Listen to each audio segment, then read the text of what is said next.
μου, κυρίες και κύριοι, η σημερινή μέρα είναι μια μέρα χαράς και συγκίνησης για το Εθνικό Αρχαιολογικό Μουσείο. Στην απόψινή εκδήλωση παρουσιάζεται στο ευρύ κοινό η αρχιτεκτονική πρόταση για την επέκταση και αναβάθμιση του μουσείου μας, η οποία επελέγει ομόφωνα από τη Διεθνή Διεπιστημονική Επιτροπή Αξιολόγησης με πρόεδρο τον καθηγητή αρχιτεκτονικής Ανδρέα Κούρκουλα. Είναι απόψε μαζί μας για να αναλύσουν την πρόταση αυτή, την επιλεγήσα, η δημιουργή της, τα αρχιτεκτονικά γραφεία David Chipperfield Architects και Αλέξανδρος Τομπάζης ΑΕ. Με το προσωπικό ενδιαφέρον του Πρωθυπουργού, το διαρκή και αποτελεσματικό συντονισμό από την Υπουργό Πολιτισμού και την ευγενική δωρεά της οικογένειας Νικολάου και Ειρήνης Λεμού, το 2022 πραγματοποιήθηκε κυριολεκτικά ένας αγώνας δρόμου για να φτάσουμε στη σημερινή ημέρα. Επιτροπή παρακολούθησης του όλου προγράμματος με στελέχη του Υπουργείου μας, εξωτερικοί συνεργάτες, αρμόδια γνωμοδοτικά συμβούλια του ΙΠΟΑ, Διεθνής Επιτροπή Αξιολόγησης συνεργάστηκαν αρμονικά για αυτή την επιτυχημένη έκβαση. Με διαφορετικές επαγγελματικές αφετηρίες, όλοι αυτοί βρήκαν γοργά το βηματισμό τους, επετεύχθη όσμωση και συναντήληψη με κοινό απότερο στόχο το ανανεωμένο στίγμα του μεγαλύτερου ελληνικού μουσείου και ενός από τα εμβληματικότερα στον κόσμο μέσα στον 21ο αιώνα. Την προσπάθεια αυτή αγκαλιάσαμε από την πρώτη στιγμή εμείς οι άνθρωποι του Εθνικού Αρχαιολογικού Μουσείου. Καταγράψαμε τις ελλείψεις και αδυναμίες, εισηγηθήκαμε και τις προδιαγραφές των νέων λειτουργικών ενωτήτων, υποδεχτήκαμε και περιηγηθήκαμε από κοινού με τα 10 υποψήφια αρχιτεκτονικά συμπράττοντα γραφεία όλους τους χώρους του μουσείου, ακόμα και τους αθέατους. Συζητήσαμε, ανταλλάξαμε απόψεις. Θεωρώ ότι εμπνευστήκαμε, αλλά και ότι εμπνεύσαμε.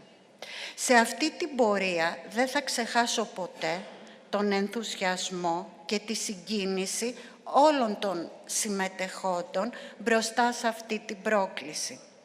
Με αίσθημα ευθύνης απέναντι στην Ελένη Τοσίτσα, η οποία το 1866 δώρισε στο κράτος την έκταση στην οποία ανεγέρθηκε το μουσείο μας, με σεβασμό στο εσωτερικό κτίριο, στους θησαυρούς του και σε όλους όσοι το υπηρέτησαν, υποδεχόμαστε τους νέους συνεργάτες μας για να δώσουμε μια νέα πνοή στο Μουσείο της Καρδιάς μας. Σας ευχαριστώ πάρα πολύ.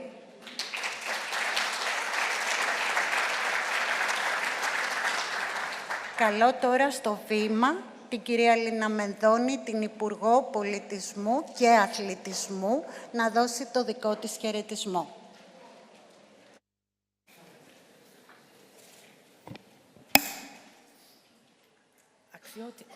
Αξιότιμε κύριε Πρωθυπουργέ, κυρία Μητσοτάκη, κυρία Αντιπρόεδρε της Κυβέρνησης, αγαπητή μου Ειρήνη Λεμού,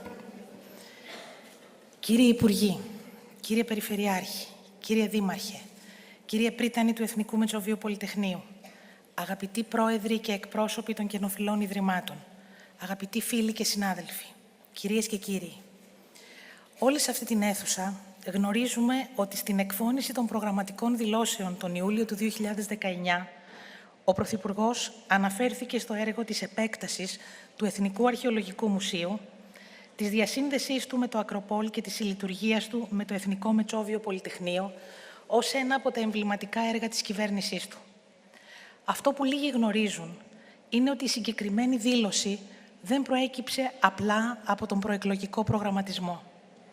Η δήλωση αποτύπωνε ένα προσωπικό όραμα του Κυριάκου Μητσοτάκη, μια βαθιά επιθυμία να συμβάλλει και να συνδράμει ουσιαστικά και προσωπικά, όχι μόνο στην επέκταση του μέγιστου μουσείου της χώρας και του σημαντικότερου διεθνώς στο είδος του, αλλά στην αναγέννηση της συγκεκριμένης περιοχής της Αθήνας.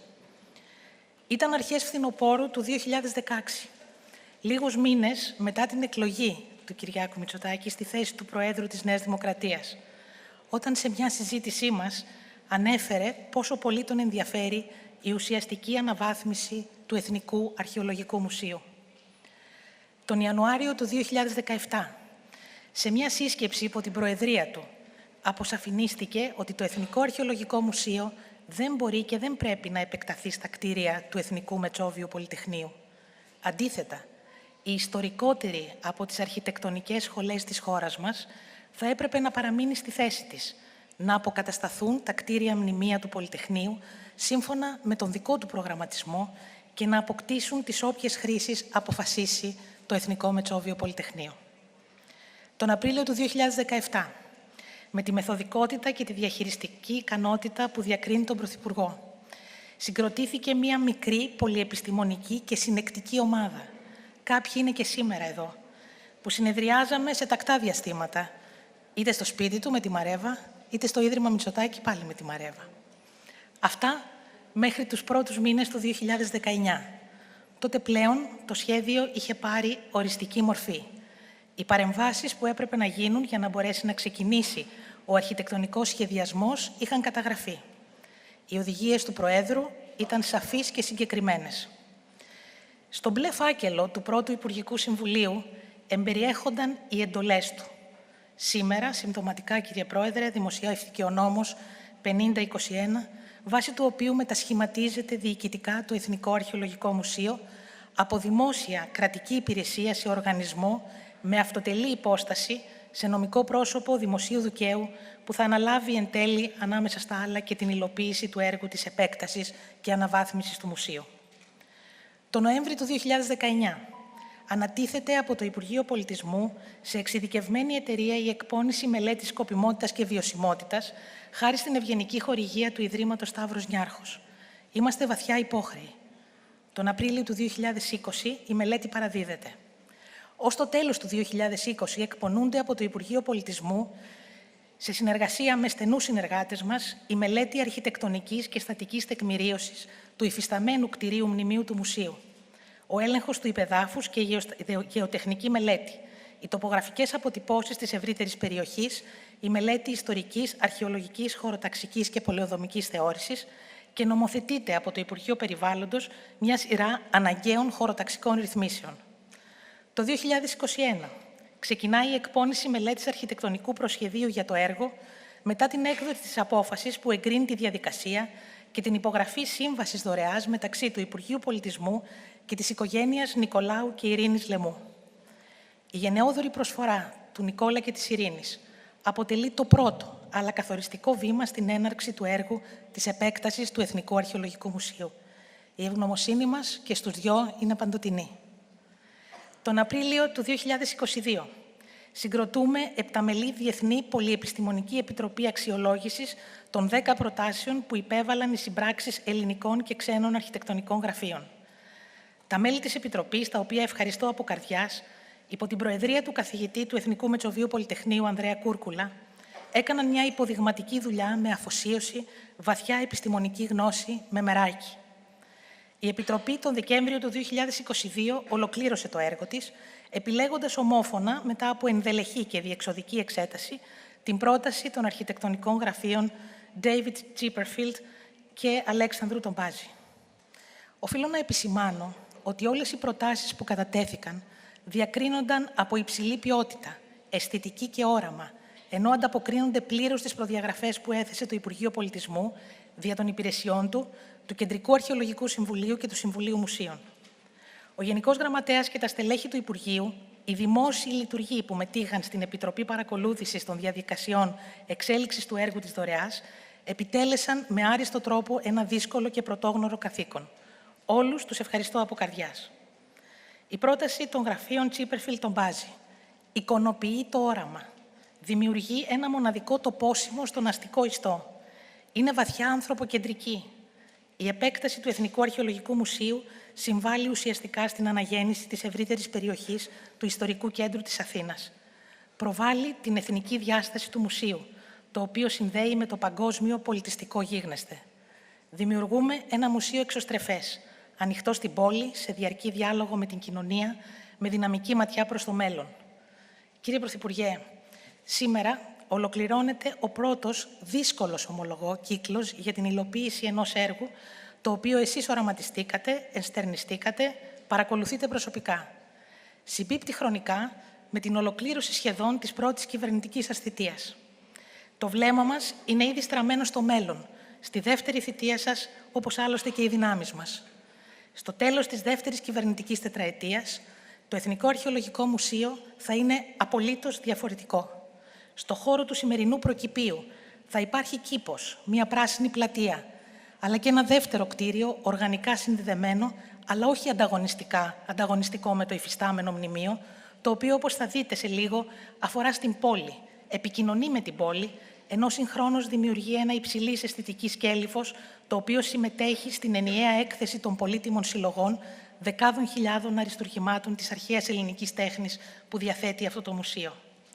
Κύριε Πρωθυπουργέ, σας ευχαριστώ για την τιμή και την εμπιστοσύνη να με καταστήσετε κοινωνό του οράματός σας για το συγκλονιστικό, πολιτιστικό και ουσιαστικά αναπτυξιακό αυτό έργο, αλλά και για την ισχυρή Ελλάδα, την οποία με τόση αποφασιστικότητα υπηρετείτε και τόσο πολύ αγαπάτε. Σας ευχαριστώ.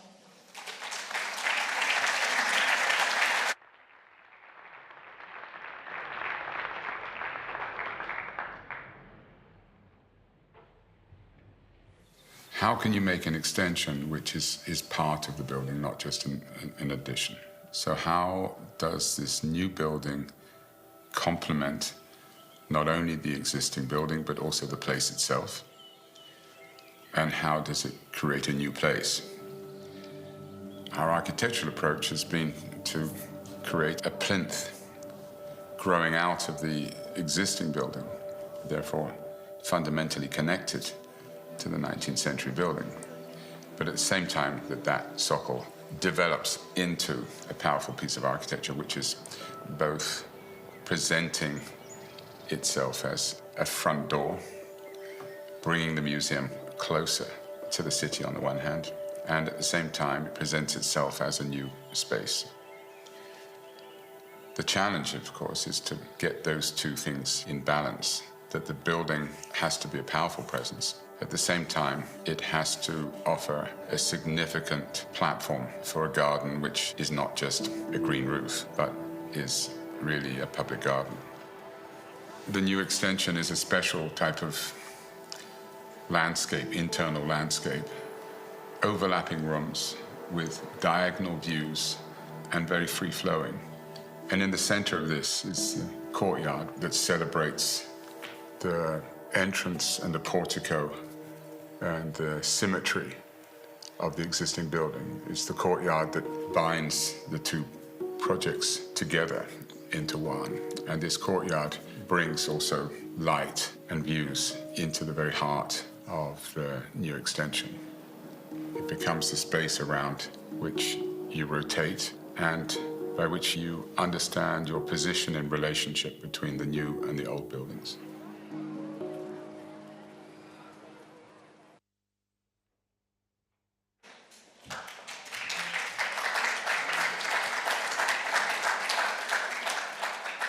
Πραγματικά εντυπωσιακό. Καλώ τώρα στο βήμα από τα συμπράτωτα αρχιτεκτονικά γραφεία τον κύριο David Chipperfield και τον κύριο Γευτόπουλο για να μας κάνουν την παρουσίασή τους.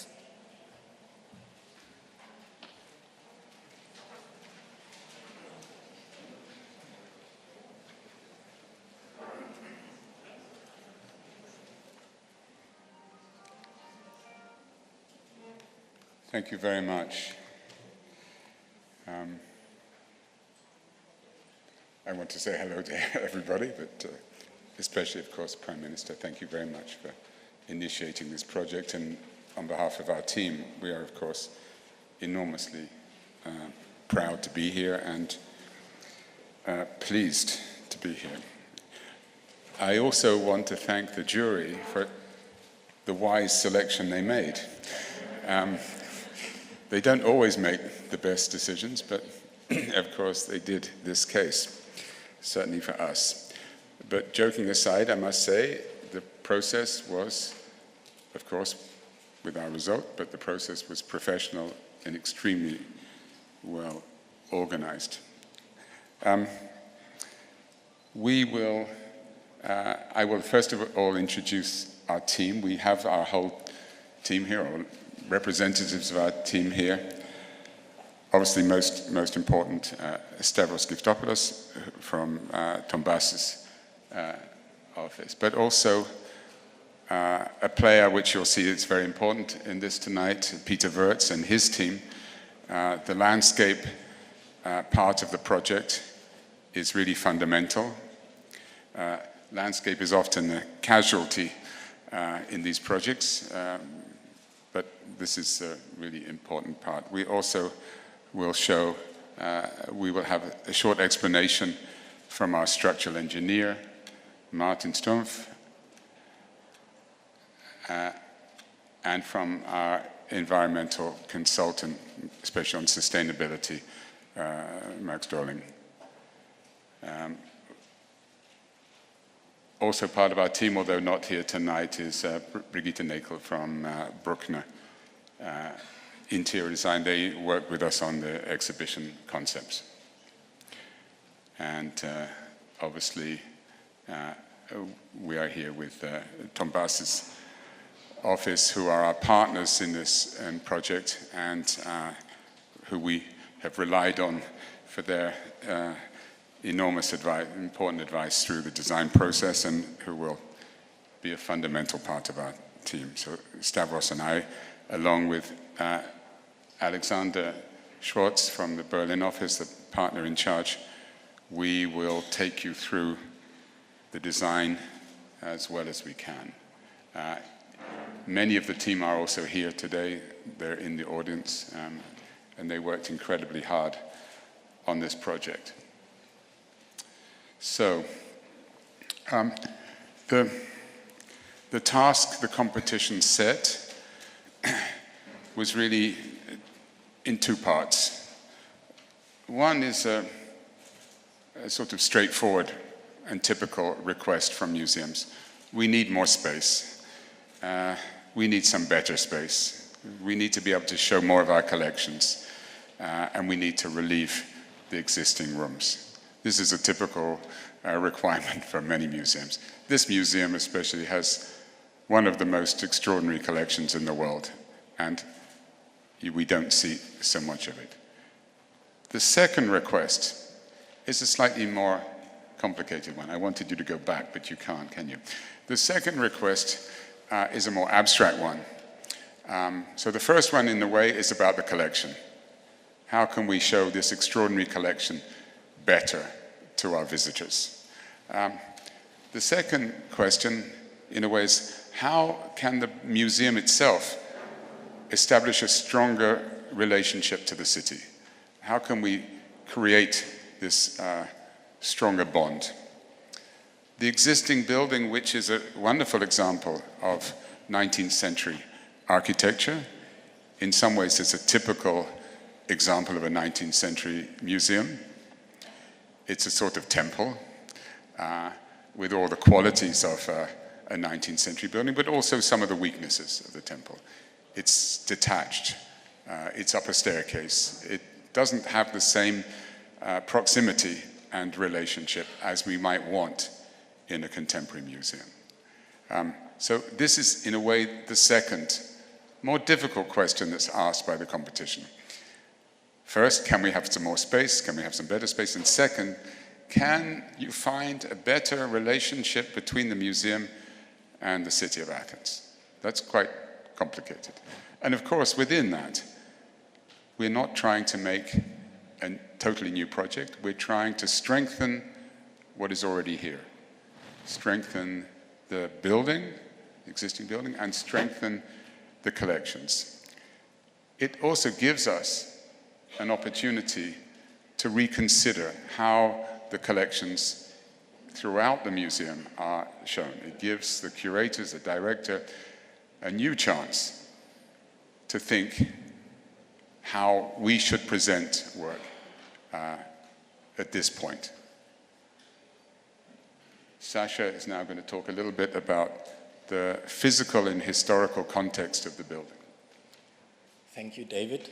How does the National Archaeological Museum integrate, how does it radiate into the city fabric? It's strongly connected to the 19th century planning of the city by Kleanthis and Schaubert, both students of Karl Friedrich Schinkel in the Bauakademie in Berlin with its Philhellenic and Romantic tradition.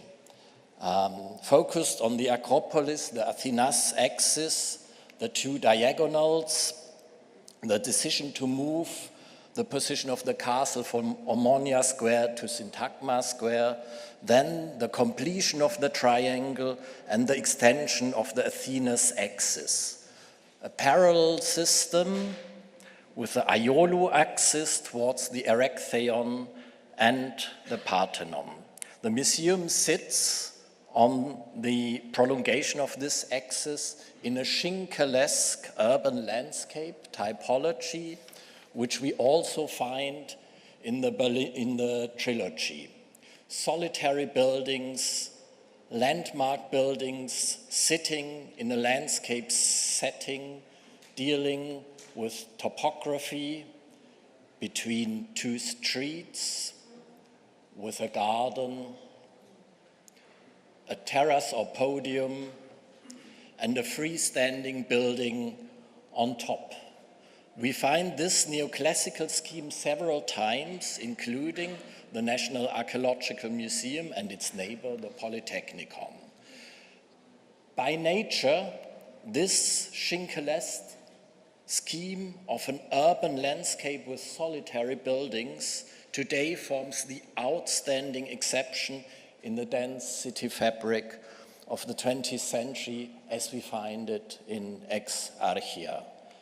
Their urban idea of a landscape forms a system of public green landmarks together with the hills, such as the Strefi and the Lykavitos in the neighborhood, but also the Acropolis in the distance with her stunning landscape setting, including Areopag and Pnyx. Those outstanding places allow the city to breathe.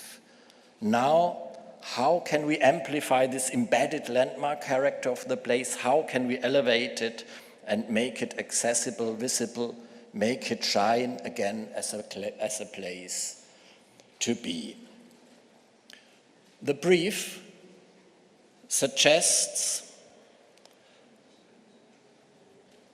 an entrance pavilion in the garden with an underground extension, connecting it to the museum. You enter the pavilion, go down into the underground connection, and then significantly up again. We ask ourselves, is this really how it should be? A spectacular piece of architecture opposed to the old building, connected only in the underground and visibly not connected in the public space. We believe the spectacularity of the museum should not come from a symbolic icon representing the museum in the public space. We think the new spectacularity should directly come from the museum, from the presence of the museum as a complete experience comprising both the historic, the old and the new substance. Old and new should not be two things opposed to each other, but one continuous, exceptional place. So in this drawing, you can see the architectural challenge. How can we build in front of the 19th century building, but not be too much in the way? But if we push it down too deep, then the visitor experience between the two parts of the building becomes very disjointed. Philosophically, we believe that the new project is a supporter of the old project, if we can put it like that. It's not in competition. It must make the 19th century building better. We realize that this diagram, implicit in the brief, created a disconnection. So what we decided instead was to build the plinth, to sink the entrance just slightly, less than half a meter lower than the road. This would allow us to create our ground floor continuous with the existing basement. That would allow us then to create a visitor flow which runs through our entrance. By creating a courtyard, we could also integrate the existing staircase and make the existing entrance and portico part of the project. So not humiliating the existing building, but embracing it. Allowing an entrance still to exist through the historical portico, but also, I think the next image shows, but also in the other condition to allow us to visitors to comfortably enter directly up into the main floor of this building, and in a way have a continuous museological experience. This created for us really our beginning point, and it affirmed our attitude that the two projects must be bound together. The binding together is by the courtyard and by the roof of the building, creating a new garden. And you can see in this section how these levels come together. We create this continuity between the old and the new. We create a courtyard, which is a celebration of that connection. And we find ways by which we can bring light deep into these spaces. Here you can start to see this story unfolding. The entrance, you can see through the new entrance. We are not only bringing the museum to the street, we're bringing the collection to the street. So it would be possible to see glimpses of the collection and some elements of the collection even from the street. And in that last image, you could see the staircase through. So you can see the historic portico, the staircase, the extension of the historic staircase into the courtyard. And this courtyard is the organizing and orienting space of the new wing. And very importantly in this process, very early on, we realized, of course, that if we push the building down, we will have a roof, and that this roof will be highly visible. And our idea was, again, to embrace this problem in a way, and not just to make a roof with plants on top, but really to make a garden, to make a park. And the park becomes the common ground between the city and the museum.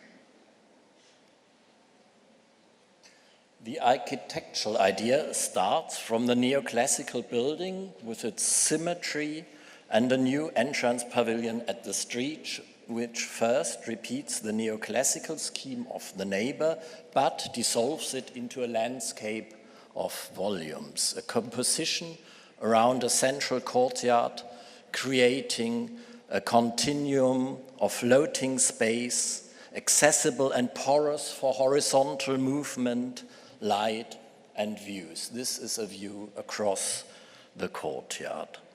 Some volumes bury rooms which are lit from the top. Some of the volumes provide an earth and rainwater connection to the ground. Like this, monumental trees can grow in the park.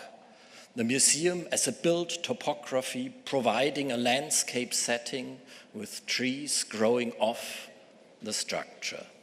The materiality of the volumes, reinforced ramped earth and concrete, provides a calm but physical background in the concentrated cabinet spaces as well as in the floating exhibition spaces where the volumes become the backdrop for the placement of the stunning collection.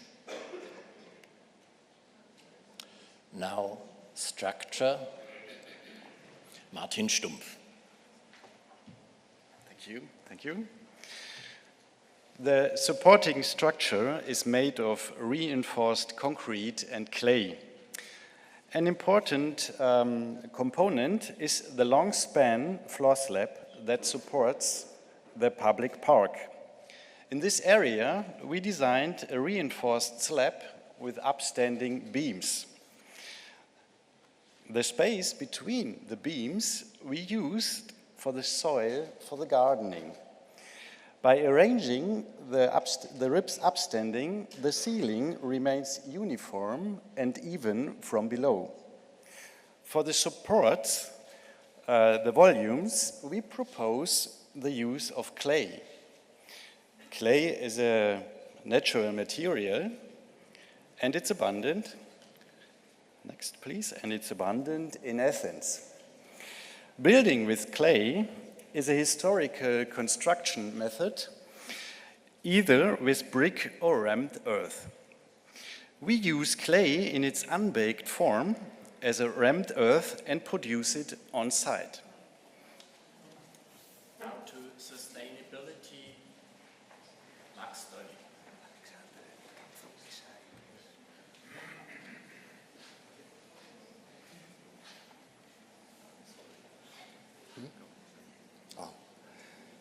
So as we've already talked about the garden as a social instrument today, I would also like to emphasize that it is very much beneficial for the climate of the city because we face extreme heat events, especially in Athens, and we would like to use it as a lung that will positively influence the entire neighborhood around it and giving back in a positive manner.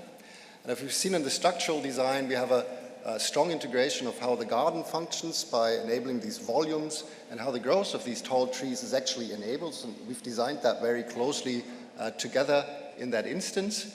But not only that, but as we will see on the next slide, we've actually integrated a big array of measures to make the building very comfortable, very energy efficient, and especially also preserving the collection, which is of utmost importance in this very context. So you are not going to see many systems on the ceilings itself. They will be very exposed. We will have radiant surfaces and the ventilation gently rising from the floor only, so no ductwork or anything else. And we create a very sheltered and shielded environment for the collection with very limited solar gains from the side of the building, strategic views, as we've seen before. And then also use the clay, which is very good to mitigate moisture in the air, to offload the environmental systems and allow the entire museum to be operated in a very energy efficient manner, because we know that especially with these building types, sustainability is at the very forefront of what these buildings need to achieve. And we think there is an extremely good integration in every aspect of the design, the structure, the flow, and what we've seen tonight. Thank you very much. Now to landscape intervals.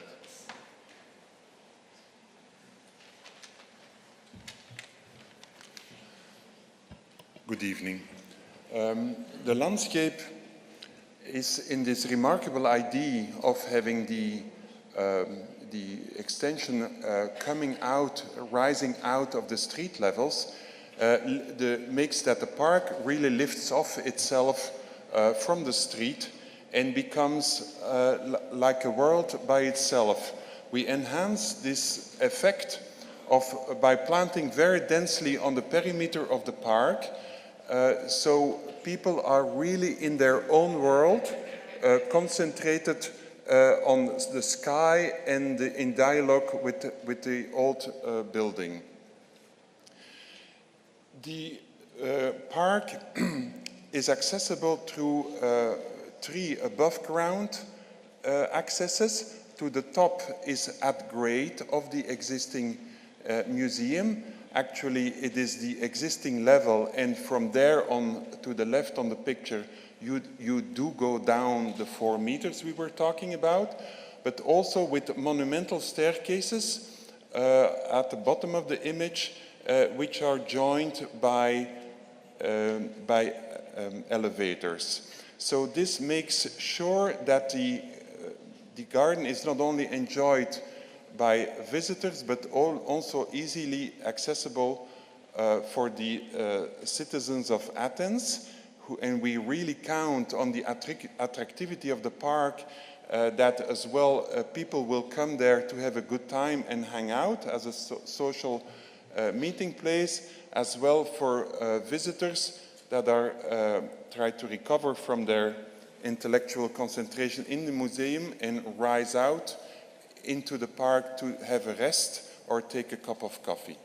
Then what I find also a very sweet thing, which is very precious to us, is that it's in our way, in a certain way, also a tribute to the romantic idea of the architect of this sort of ideal landscape in which he placed his temple. And in a compact way and with a certain modern twist, I try to bring in some vocabulary elements of the romantic landscape tradition, being winding curvilinear roads, slightly mounded lawns, and lawn spaces that really talk to each other indirectly, creating perspectives, making this into a journey going from space to space. But all around the central courtyard, the sort of spine of the project, which is one of our really only formal elements in this very organic design. You do enter through the building and you have this very solemn procession going through the courtyard, accompanied by this canal and these vertical cypresses, and you do go up to the old building in a solemn fashion. There is also a secondary formal element in the park, which is this direct axis, in which we create a chain of reflecting ponds that goes straight from the street to the building.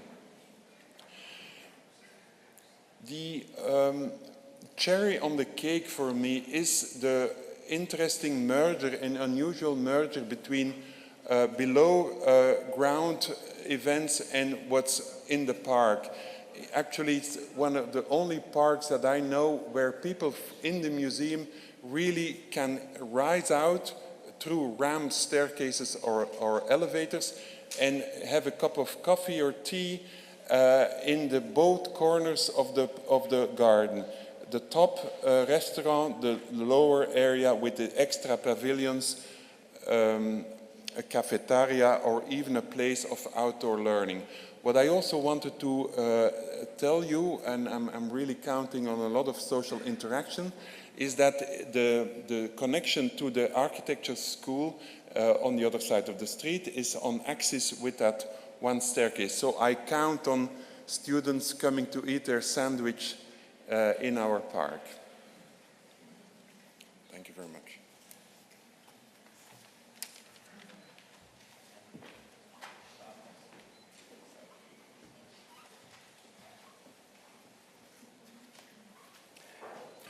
Ένα ενοποιημένο έργο λοιπόν, όχι δύο κτίρια που συναγωνίζονται το ένα το άλλο, αλλά μια ενιαία σύνθεση. Αυτό ήταν ο στόχος του έργου από την αρχή. Βρισκόμαστε στο επίπεδο του δρόμου και να αρχίσουμε μια μικρή περιήγηση, αρχικά στο καινούργιο κτίριο, στην επέκταση και στη συνέχεια πώς ομαλά πηγαίνουμε στο παλιό ιστορικό κτίριο. Είπε νωρίτερα ο Αλεξάνδερ ότι το καινούργιο κτίριο οργανώνεται σαν ένα τοπίο από δωμάτια, με διαγώνιες φυγές και όλα αυτά γύρω από μια υποβαθμισμένη αυλή, υποβαθμισμένη βέβαια μόνο από το επίπεδο του πάρκου και ισόγεια από το επίπεδο του δρόμου. Ξεκινάμε λοιπόν την περιήγηση.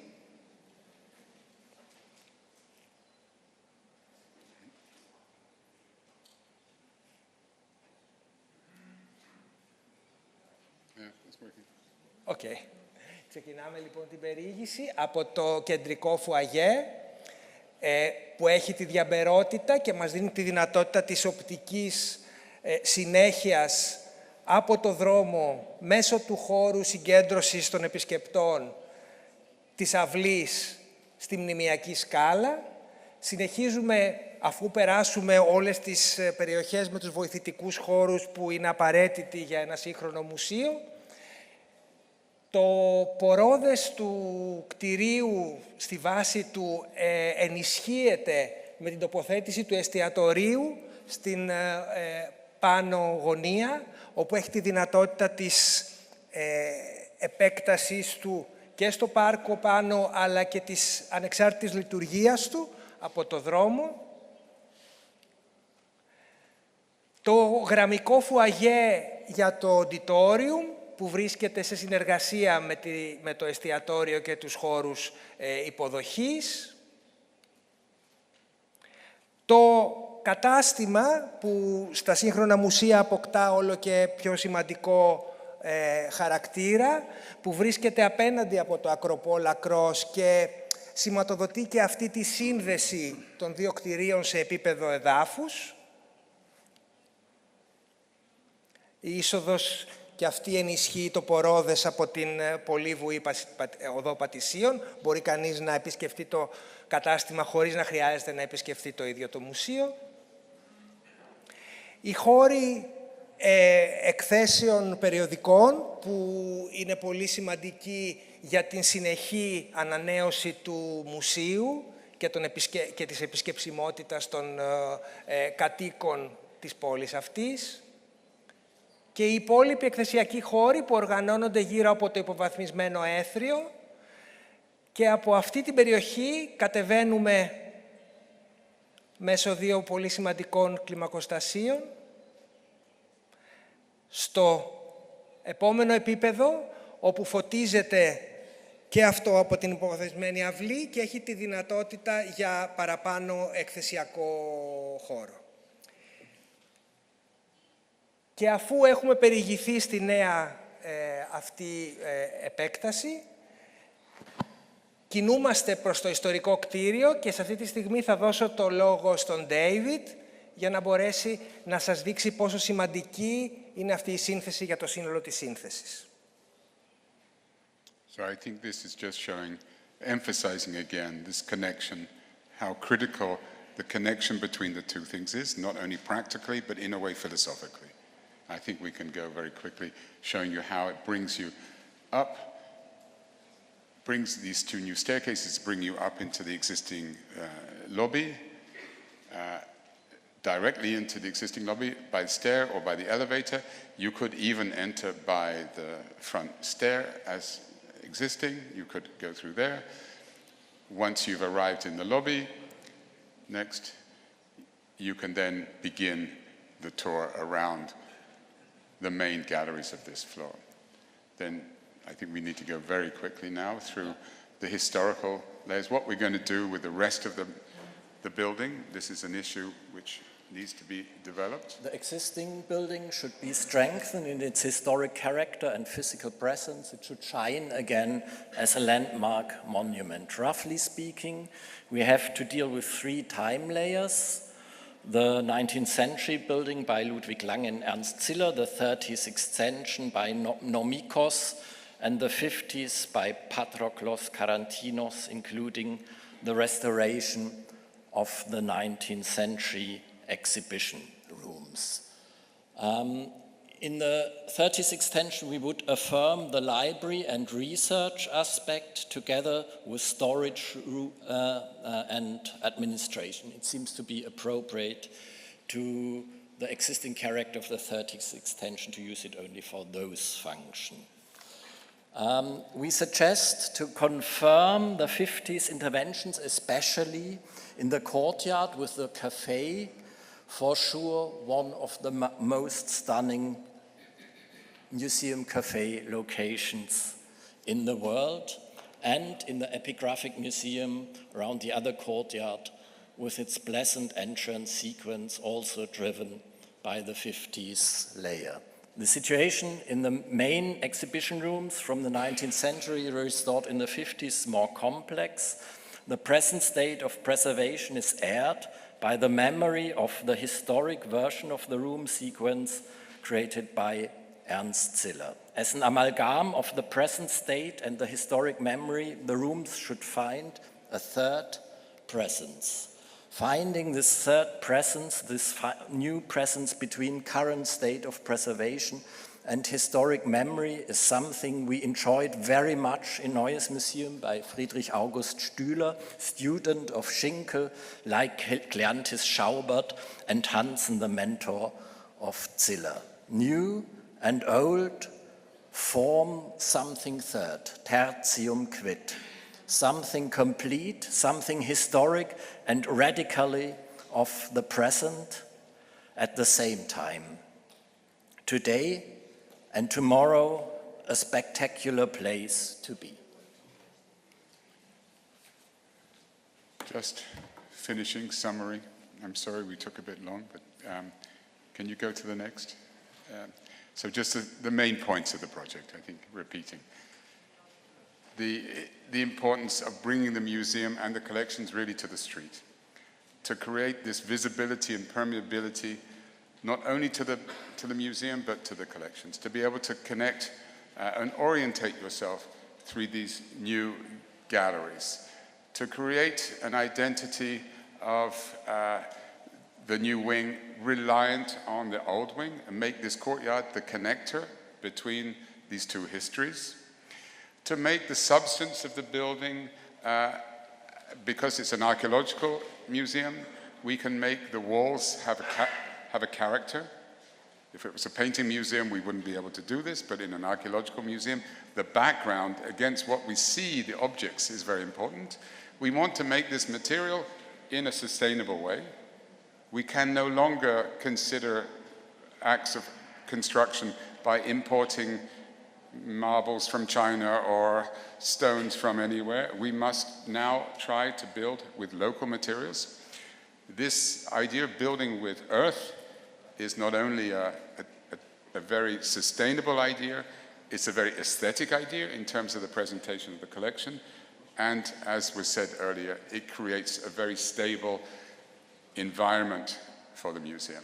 And finally, I think it's something really profoundly important to the project, this offer that the museum gives, not only to the museum visitor, this common ground, this garden sitting between the city and the museum as an amenity for the visitor of the museum and for the citizen of the city. Thank you. Thank you very much.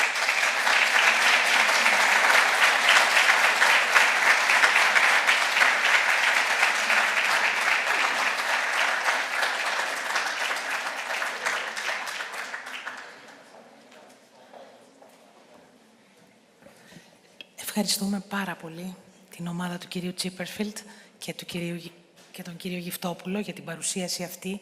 Μια γοητευτική παρουσίαση, κύριε Πρωθυπουργέ, για ένα μουσείο συγκλονιστικά ωραίο, το οποίο εμπνέεται από την ιστορία της Αθήνας. Από τον Αριστοτέλη, από τον Βιτρούβιο, από τον Πλίνιο, από τους περιηγητές. Το βήμα σε εσάς.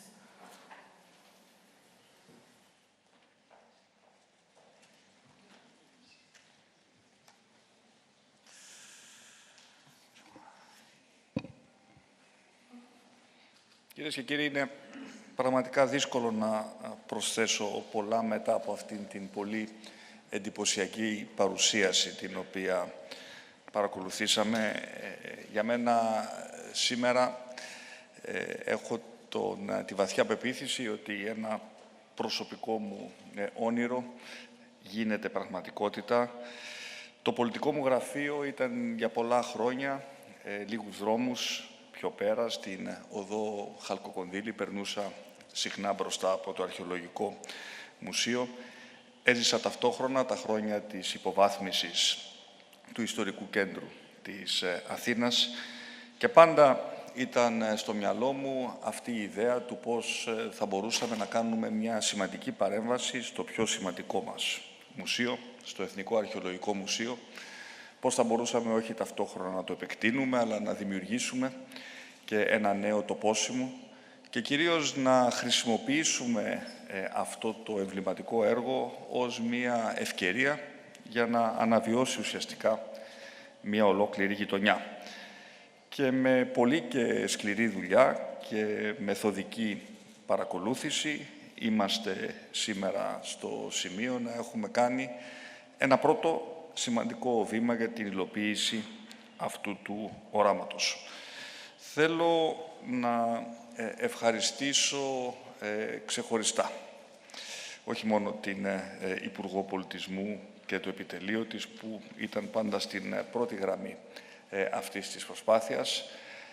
Θέλω να ευχαριστήσω τον Ανδρέα τον Κούρκουλα για την σπουδαία δουλειά την οποία έκανε ως επικεφαλής της Επιτροπής Αξιολόγησης. Θέλω να ευχαριστήσω όλα τα γραφεία αρχιτεκτονικά από το εξωτερικό και από την Ελλάδα που συμμετείχαν σε αυτόν τον άρτια οργανωμένο διεθνή διαγωνισμό. Θέλω να ευχαριστήσω ξεχωριστά τον Νικόλα και την Ειρήνη Λεμού για την χρηματοδότηση του πρώτου σταδίου αυτής της προσπάθειας, το αποτέλεσμα του οποίου είχατε την ευκαιρία να παρακολουθήσετε σήμερα. Και θα ήθελα, δεν το κάνω συχνά, αλλά αισθάνομαι την ανάγκη σήμερα να ευχαριστήσω και προσωπικά την σύζυγό μου, τη Μαρέβα, η οποία αθόρυβα και χωρίς να διεκδικήσει ποτέ οποιαδήποτε προβολή, υπήρξε η καρδιά αυτής της μεγάλης προσπάθειας. Πιστεύω ότι αυτό το οποίο παρακολουθήσαμε σήμερα είναι μία παρέμβαση η οποία πληρεί τις βασικές προϋποθέσεις τις οποίες είχαμε θέσει εξ αρχής.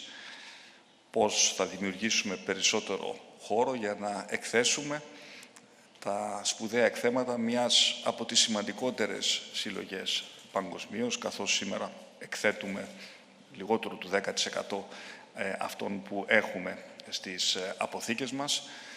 Πώς ταυτόχρονα θα φέρουμε το μουσείο πιο κοντά στην Πατησίων, πιο κοντά στην πόλη και πώς, και νομίζω ότι σε αυτό ο κύριος Τσίπερφιλ και ο κύριος Γυφτόπουλος έχουν απόλυτα δίκιο, πώς δεν θα ανταγωνιστούμε το υφιστάμενο κτίριο και θα σεβαστούμε την διακριτή του ιστορικότητα.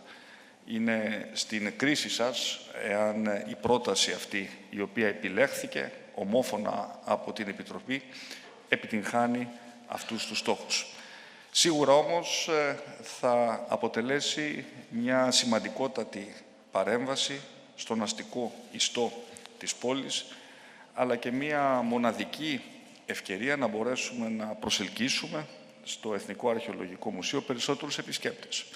Γιατί πάντα με προβλημάτιζε το γεγονός ότι κάτι παραπάνω από 500.000 επισκέπτες έρχονται κάθε χρόνο στο Εθνικό Αρχαιολογικό Μουσείο όταν φιλοξενεί αυτόν τον απίστευτο πλούτο της παγκόσμιας πολιτιστικής κληρονομιάς. Και πιστεύω ότι αυτό θα αλλάξει και μπορεί να αλλάξει ως αποτέλεσμα της υλοποίησης αυτού του πολύ οραματικού σχεδίου το οποίο παρουσιάστηκε σήμερα. Προφανώς έχουμε ακόμα πολλή δουλειά μπροστά μας. Έχουμε όμως όχι απλά το χρονοδιάγραμμα, έχουμε και το απαραίτητο εργαλείο, τον οδικό χάρτη στη διάθεσή μας, για το πώς θα δρομολογήσουμε από εδώ και στο εξής τις μελέτες που θα κοστίσουν αρκετά χρήματα για να μπορέσουμε να υλοποιήσουμε το έργο αυτό. Η πρόθεσή μας είναι όλες οι μελέτες να χρηματοδοτηθούν από ιδιωτικές δωρεές και στη συνέχεια προφανώς η κατασκευή του μουσείου και του περιβάλλοντα χώρου να χρηματοδοτηθούν από εθνικούς και από ευρωπαϊκούς πόρους.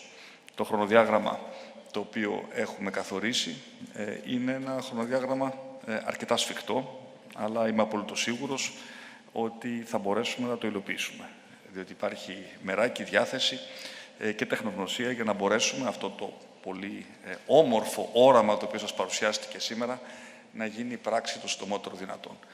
Και βέβαια σε αυτό θα συμβάλλει και το γεγονός ότι πια το Εθνικό Αρχαιολογικό Μουσείο, μαζί με 4 ακόμα μουσεία, είναι ένα ξεχωριστό νομικό, θα γίνει, μάλλον γίνεται ως αποτέλεσμα του νόμου που δημοσιεύθηκε σήμερα, ένα ξεχωριστό νομικό πρόσωπο δημοσίου δικαίου, όπως εξάλλου συμβαίνει σε όλα τα μεγάλα μουσεία, έχοντας μεγαλύτερη αυτονομία και ευελιξία, να μπορέσει να διεκδικήσει το δικό του ρόλο και τη δικιά του θέση στον παγκόσμιο χάρτη των μουσείων και όχι απλά μια οργανική μονάδα του Υπουργείου Πολιτισμού. Θεωρώ ότι είναι μια πολύ σημαντική μεταρρύθμιση στον τρόπο με τον οποίο αντιλαμβανόμαστε την διαχείριση της πολιτιστικής μας κληρονομιάς.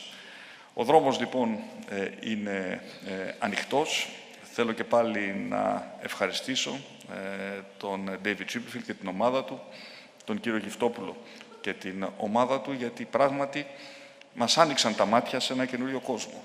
Ο ίδιος δεν είμαι αρχιτέκτονας, ούτε θα μπορούσα ποτέ να φανταστώ αυτό το οποίο είδαμε. Ήξερα όμως ότι ήθελα και θέλαμε να κάνουμε κάτι το οποίο πραγματικά να είναι ταυτόχρονα εντυπωσιακό, να σέβεται το υφιστάμενο δομημένο περιβάλλον, αλλά να πληρεί και αυτό το θεωρώ εξαιρετικά σημαντικό και τις αρχές της βιωσιμότητας, για την οποία με τόσο πάθος μας μίλησε ο Ντέιβιτ. Το γεγονός δηλαδή ότι τα υλικά τα οποία θα χρησιμοποιηθούν είναι ντόπια υλικά, νομίζω ότι στέλνει ένα μήνυμα για το πώς πολιτισμός και βιωσιμότητα πρέπει να είναι δύο έννοιες οι οποίες από εδώ και στο εξής θα ταυτίζονται.